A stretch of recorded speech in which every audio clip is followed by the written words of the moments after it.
Why do so many Scandinavian countries produce world-class level strongman competitors? Hey everybody, it's Jason Blaha here. I thought I would chat with you guys a little bit about this today.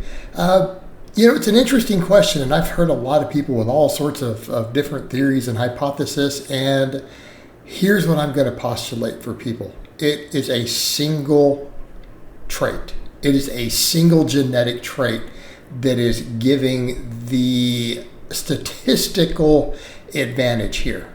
And I think people will laugh when they realize how simple it is.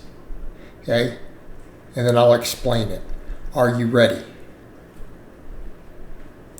Those countries have the tallest people on earth. Okay, that's it. That's it. Now, why does that matter? Because what we have to think about is relative gene flow and combinations of genes to create different athletes of different types, right? So when you look at different sports, okay, we have all these different sports around the world, and when you look, there is certain genes that are in percentages of the population in every country, every group, right? And then you have other genes that are in different breakdowns all around the world. And so accordingly, you do find certain countries and certain regions, when we get to the world level in certain sports, tend to do a little bit better, okay? And when it comes to one of the big ones that people think about, they always think about the fast twitch muscle fiber dominance, right? That is almost universal among elite athletes, no matter what part of the world they come from, okay?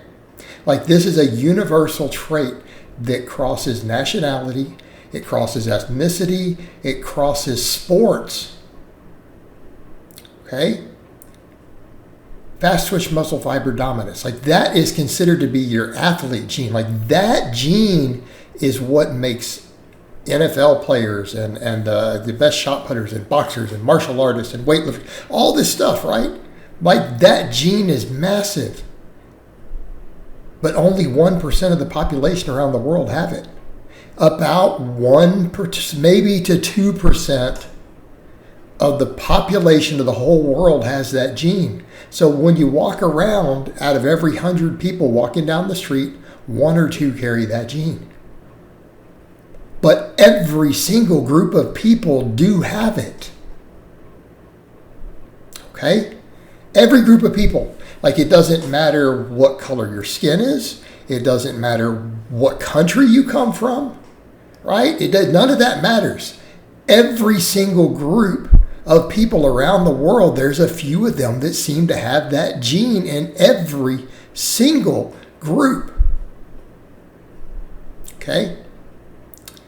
And then there's different other genes. Obviously, things like calf size makes you really good at certain sports, and having smaller calves makes you really good at others, and so on, right? So we have a wide variety of different genes all around the world. Like, human diversity is a fascinating thing, especially when we start getting down into the population level, and you look at individual populations and look at how the gene flow spreads around them, okay?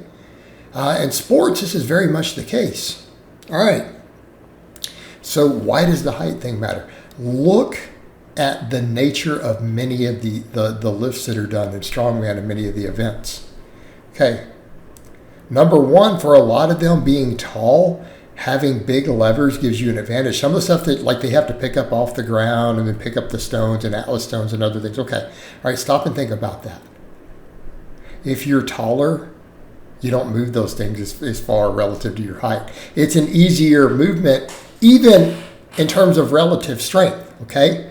So if you're a few inches taller, like if you're just 2 or 3 inches taller, you have a big advantage on some of those things, like the stacking things and atlas stones, okay?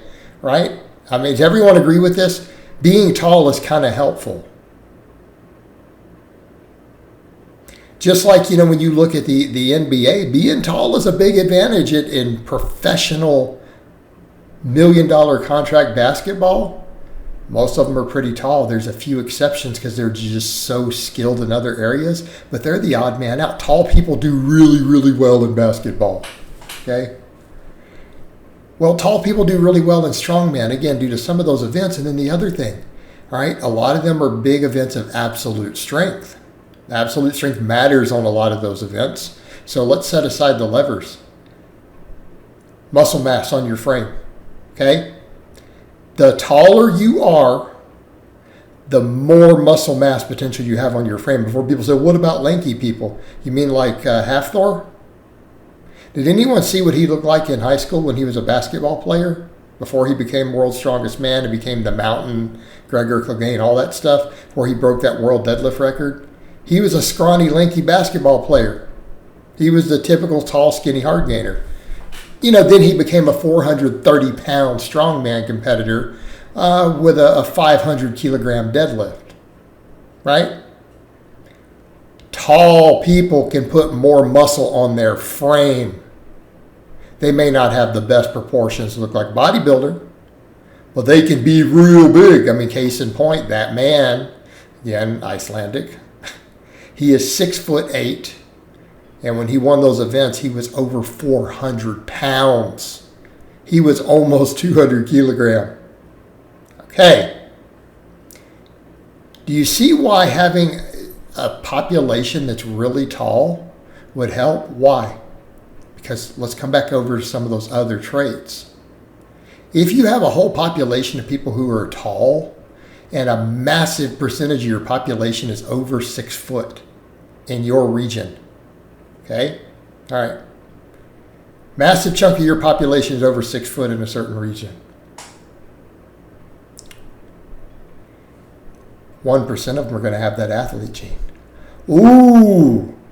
When you got a whole tall population, your whole dang country is tall on average, and then 1% of those people have that fast twitch athlete gene. Okay? You think that might give you a big statistical chance of finding some real good strongmen in there? Okay. Furthermore, look at those countries and the cultural diets. How many of those countries eat a lot of protein and eat a lot of fish, a lot of healthy fats that are correlated with muscle growth, right? And we looked at the data on things like omega-3 fats and polyunsaturated fats and healthy fats like that, and muscle growth, insulin sensitivity. So if you're having populations that are all tall, 1% of them are getting that fast twitch gene, and the kids are all growing up on milk and fish and all these things, because all these Scandinavian countries have enormous coastlines, lots of ocean fish. Okay?